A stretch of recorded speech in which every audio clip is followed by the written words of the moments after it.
Chapter 3 The Lauriston Gardens Mystery. I confess that I was considerably startled by this fresh proof of the practical nature of my companion's theories. My respect for his powers of analysis increased wondrously. There still remained some lurking suspicion in my mind, however, that the whole thing was a prearranged episode intended to dazzle me. Though what earthly object he could have in taking me in was past my comprehension. When I looked at him, he had finished reading the note, and his eyes had assumed the vacant, lackluster expression which showed mental abstraction. "How in the world did you deduce that?" I asked. "Deduce what?" said he petulantly. "Why, that he was a retired sergeant of Marines." "I have no time for trifles," he answered brusquely. Then, with a smile, "Excuse my rudeness. You broke the thread of my thoughts, but perhaps it is as well. So you actually were not able to see that that man was a sergeant of Marines?" "No, indeed." "It was easier to know it than to explain why I knew it. If you were asked to prove that two and two made four, you might find some difficulty, and yet you are quite sure of the fact. Even across the street, I could see a great blue anchor tattooed on the back of the fellow's hand. That smacked of the sea. He had a military carriage, however, and regulation side whiskers. There we have the Marine. He was a man with some amount of self-importance and a certain air of command. You must have observed the way in which he held his head and swung his cane.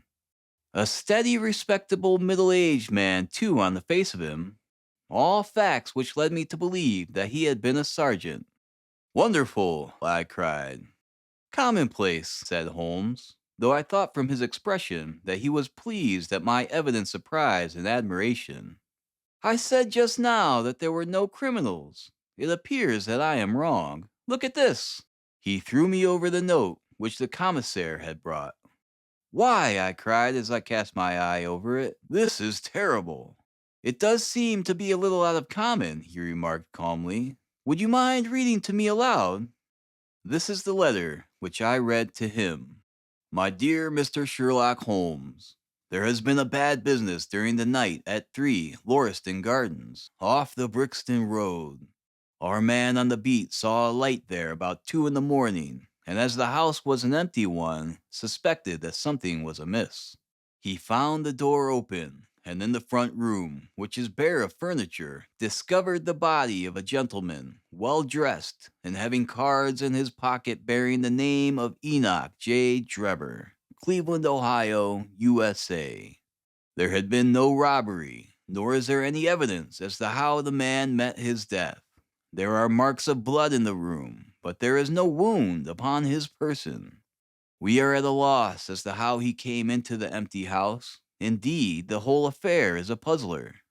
If you can come round to the house any time before 12, you will find me there. I have left everything in status quo until I hear from you.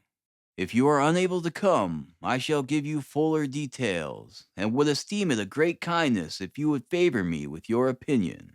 Yours faithfully, Tobias Gregson." "Gregson is the smartest of the Scotland Yarders," my friend remarked. "He and Lestrade are the pick of a bad lot. They are both quick and energetic, but conventional, shockingly so. They have their knives into one another, too. They are as jealous as a pair of professional beauties. There will be some fun over this case if they are both put upon the scent." I was amazed at the calm way in which he had rippled on. "Surely there is not a moment to be lost," I cried. "Shall I go and order you a cab?" "I'm not sure about whether I shall go. I am the most incurably lazy devil that ever stood in shoe leather.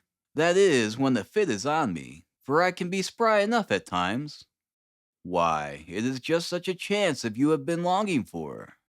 "My dear fellow, what does it matter to me? Supposing I unravel the whole matter, you may be sure that Gregson, Lestrade, and company will pocket all the credit. That comes of being an unofficial personage."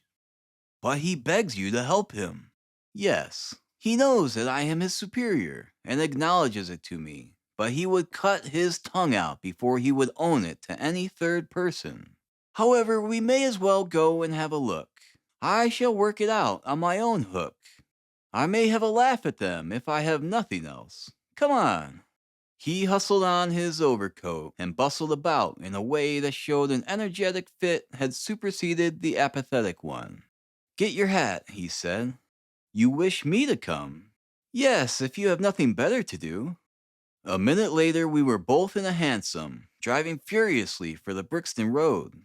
It was a foggy, cloudy morning, and the dun-colored veil hung over the housetops, looking like the reflection of the mud-colored streets beneath.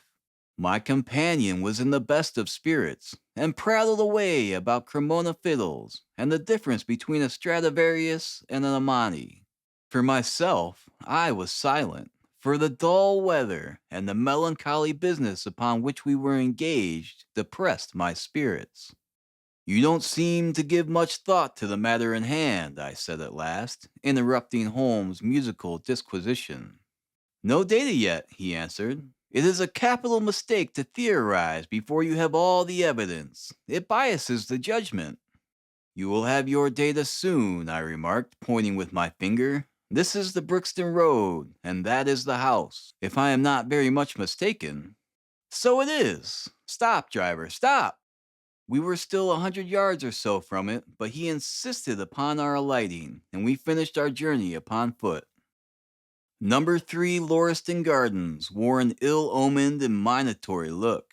It was one of 4 which stood back some little way from the street, 2 being occupied and 2 empty. The latter looked out with 3 tiers of vacant, melancholy windows, which were blank and dreary, save that here and there a to let card had developed like a cataract upon the bleared panes. A small garden sprinkled over with a scattered eruption of sickly plants separated each of these houses from the street, and was traversed by a narrow pathway, yellowish in color, and consisting apparently of a mixture of clay and gravel. The whole place was very sloppy from the rain which had fallen through the night. The garden was bounded by a 3-foot brick wall with a fringe of wood rails upon the top, and against this wall was leaning a stalwart police constable, surrounded by a small knot of loafers, who craned their necks and strained their eyes in a vain hope of catching some glimpse of the proceedings within.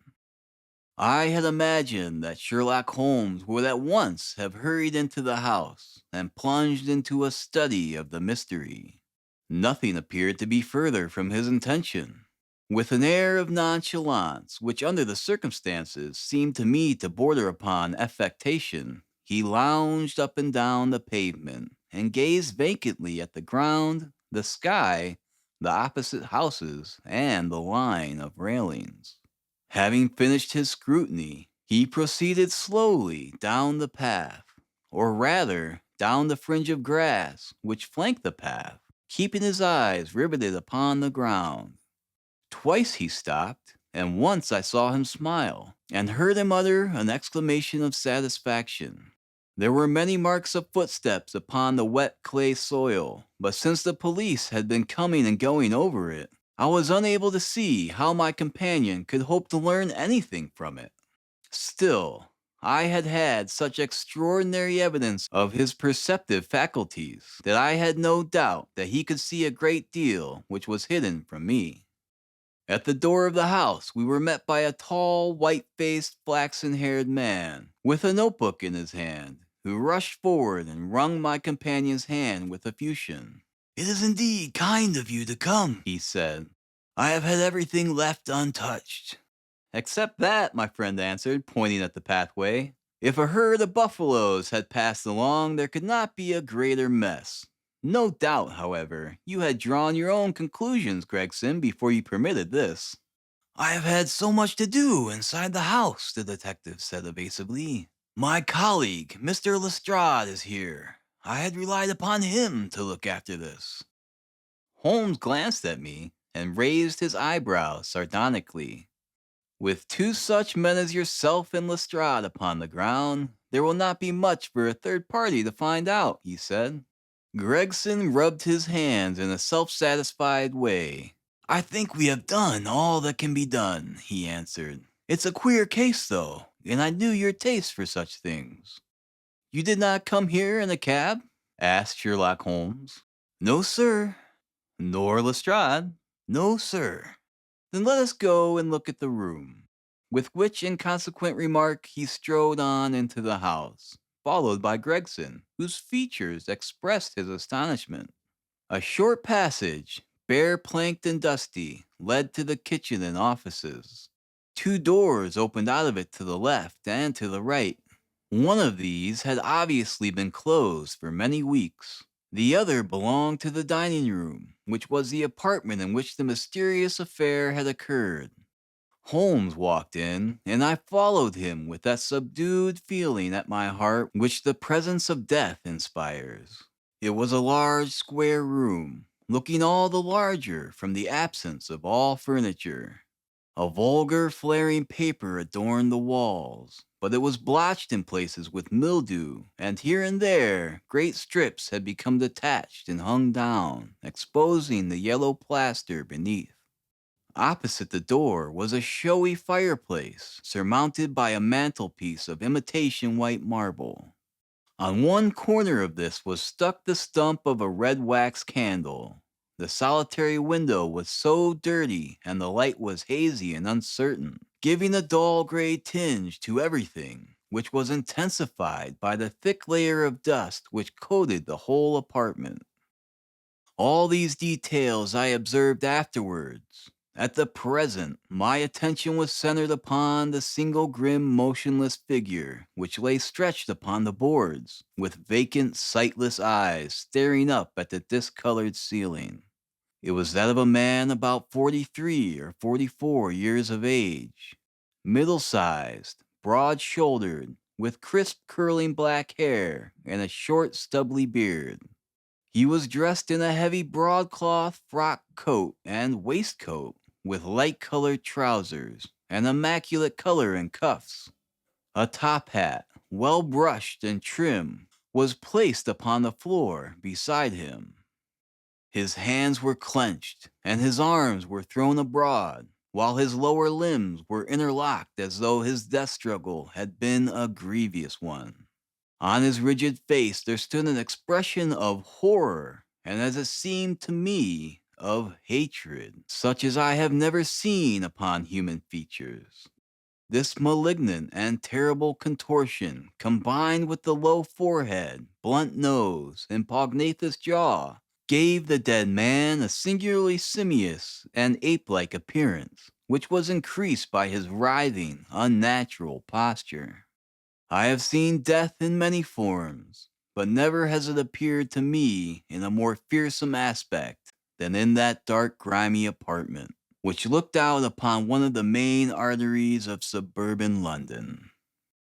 Lestrade, lean and ferret-like as ever, was standing by the doorway and greeted my companion and myself. "This case will make a stir, sir," he remarked. "It beats anything I have seen, and I am no chicken." "There is no clue," said Gregson. "None at all," chimed in Lestrade. Sherlock Holmes approached the body, and kneeling down, examined it intently. "You're sure there is no wound?" he asked, pointing to numerous gouts and splashes of blood which lay all around. "Positive!" cried both detectives. "Then, of course, this blood belongs to a second individual, presumably the murderer, if murder has been committed. It reminds me of the circumstances attendant on the death of Van Jensen in Utrecht in the year '34. Do you remember the case, Gregson?" "No, sir." "Read it up. You really should. There is nothing new under the sun. It has all been done before." As he spoke, his nimble fingers were flying here, there, and everywhere, feeling, pressing, unbuttoning, examining, while his eyes wore the same faraway expression which I have already remarked upon. So swiftly was the examination made that one would hardly have guessed the minuteness with which it was conducted. Finally, he sniffed the dead man's lips, and then glanced at the soles of his patent leather boots. "Has he not been moved at all?" he asked. "No more than was necessary for the purposes of our examination." You can take him to the mortuary now, he said. There is nothing more to be learned. Gregson had a stretcher and 4 men at hand. At his call, they entered the room, and the stranger was lifted and carried out. As they raised him, a ring tinkled down and rolled across the floor. Lestrade grabbed it up and stared at it with mystified eyes. There's been a woman here, he cried. It's a woman's wedding ring. He held it out as he spoke upon the palm of his hand. We all gathered round him and gazed at it. There could be no doubt that the circlet of plain gold had once adorned the finger of a bride. This complicates matters, said Gregson. Heaven knows they were complicated enough before. You're sure it doesn't simplify them, observed Holmes. There's nothing to be learned by staring at it. What did you find in his pockets? We have it all here, said Gregson, pointing to a litter of objects upon one of the bottom steps of the stairs. A gold watch, number 97163 by Barode of London. Gold Albert chain, very heavy and solid. Gold ring with Masonic device. Gold pin. Bulldog's head with rubies as eyes. Russian leather card case with cards of Enoch J. Jebber of Cleveland, corresponding with the EJD upon the linen. No purse, but loose money to the extent of £7.13. Pocket edition of Boccaccio's Decameron with name of Joseph Strangerson upon the flyleaf. 2 letters, one addressed to E.J. Drebber and one to Joseph Strangerson. At what address? American Exchange Strand, to be left till called for. They are both from the Guion Steamship Company and refer to the sailing of their boats from Liverpool. It is clear that this unfortunate man was about to return to New York. Have you made any inquiries as to this man, Strangerson? I did at once, sir, said Gregson. I have had advertisements sent to all the newspapers, and one of my men has gone to the American Exchange, but he has not returned yet. Have you sent to Cleveland? We telegraphed this morning. How did you word your inquiries? We simply detailed the circumstances and said that we should be glad of any information which could help us. You did not ask for any particulars on any point which appeared to be crucial? I asked about Strangerson. Nothing else? Is there no circumstance on which the whole case appears to hinge? Will you not telegraph again? I have said all I have to say, said Gregson in an offended voice. Sherlock Holmes chuckled to himself and appeared to be about to make some remark when Lestrade, who had been in the front room while we were holding this conversation in the hall, reappeared upon the scene, rubbing his hands in a pompous and self-satisfied manner.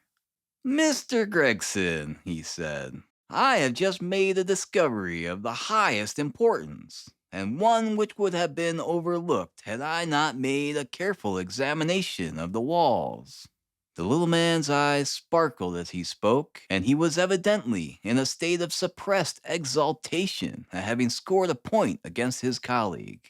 Come here, he said, bustling back into the room, the atmosphere of which felt clearer since the removal of its ghastly inmate. Now, stand there. He struck a match on his boot and held it up against the wall. Look at that, he said triumphantly. I have remarked that the paper had fallen away in parts. In this particular corner of the room, a large piece had peeled off, leaving a yellow square of coarse plastering. Across this bare space, there was scrawled in blood-red letters a single word, Rache. What do you think of that? Cried the detective, with the air of a showman exhibiting his show. This was overlooked because it was the darkest corner of the room, and no one thought of looking there. The murder has written in it with his or her own blood. See this smear where it has trickled down the wall? That disposes of the idea of suicide, anyhow. Why was that corner chosen to write it on? I will tell you. See that candle on the mantelpiece? It was lit at the time, and if it was lit, this corner would be the brightest instead of the darkest portion of the wall. And what does it mean now that you have found it? Asked Gregson in a depreciatory voice. Mean? Why, it means that the writer was going to put the female name Rachel, but was disturbed before he or she had time to finish. You may mark my words, when this case comes to be cleared up, you will find that a woman named Rachel has something to do with it. It's all very well for you to laugh, Mr. Sherlock Holmes. You may be very smart and clever, but the old hound is the best, when all is said and done. I really beg your pardon, said my companion, who had ruffled the little man's temper by bursting into an explosion of laughter. You certainly have the credit of being the first of us to find this out. And as you say, it bears every mark of having been written by the other participant in last night's mystery. I have not had time to examine this room yet, but with your permission, I shall do so now. As he spoke, he whipped a tape measure and a large round magnifying glass from his pocket. With these two implements, he trotted noiselessly about the room, sometimes stopping, occasionally kneeling, and once lying flat upon his face. So engrossed was he with his occupation that he appeared to have forgotten our presence, for he chattered away to himself under his breath the whole time, keeping up a running fire of exclamations, groans, whistles, and little cries suggestive of encouragement and of hope. As I watched him, I was irresistibly reminded of a pure-blooded, well-trained foxhound as it dashed backwards and forwards through the covert, whining in its eagerness until it comes across the lost scent. For 20 minutes or more, he continued his researches, measuring with the most exact care the distance between marks which were entirely invisible to me, and occasionally applying his tape to the walls in an equally incomprehensible manner. In one place, he gathered up very carefully a little pile of gray dust from the floor and packed it away in an envelope. Finally, he examined with his glass the word upon the wall, going over every letter of it with the most minute exactness. This done, he appeared to be satisfied, for he replaced his tape and his glass in his pocket. They say that genius is an infinite capacity for taking pains, he remarked with a smile. It's a very bad definition, but it does apply to detective work. Gregson and Lestrade had watched the maneuvers of their amateur companion with considerable curiosity and some contempt. They evidently failed to appreciate the fact, which I had begun to realize, that Sherlock Holmes' smallest actions were all directed towards some definite and practical end. "What do you think of it, sir?" they both asked. "It would be robbing you of the credit of the case if I was to presume to help you," remarked my friend. "You are doing so well now that it would be a pity for anyone to interfere." There was a world of sarcasm in his voice as he spoke. "If you will let me know how your investigations go," he continued, "I shall be happy to give you any help I can. In the meantime, I should like to speak to the constable who found the body. Can you give me his name and address?" Lestrade glanced at his notebook. "John Rance," he said. "He is off duty now. You will find him at 46 Audley Court, Kennington Park Gate." Holmes took a note of the address. "Come along, doctor," he said. "We shall go and look him up. I'll tell you one thing which may help you in the case," he continued, turning to the two detectives. "There has been murder done, and the murderer was a man. He was more than 6 feet high, was in the prime of his life, had small feet for his height, wore coarse square-toed boots, and smoked a Trichinopoly cigar. He came here with his victim in a four-wheeled cab, which was drawn by a horse, with 3 old shoes and 1 new one on his off foreleg. In all probability, the murderer had a florid face, and the fingernails of his right hand were remarkably long. These are only a few indications, but they may assist you." Lestrade and Gregson glanced at each other with an incredulous smile. "If this man was murdered, how was it done?" asked the former. "Poison," said Sherlock Holmes curtly, and strode off. "One other thing, Lestrade," he added, turning around at the door. "Rache is the German for revenge, so don't lose your time looking for Miss Rachel." With which Parthian shot he walked away, leaving the two rivals open mouthed behind him.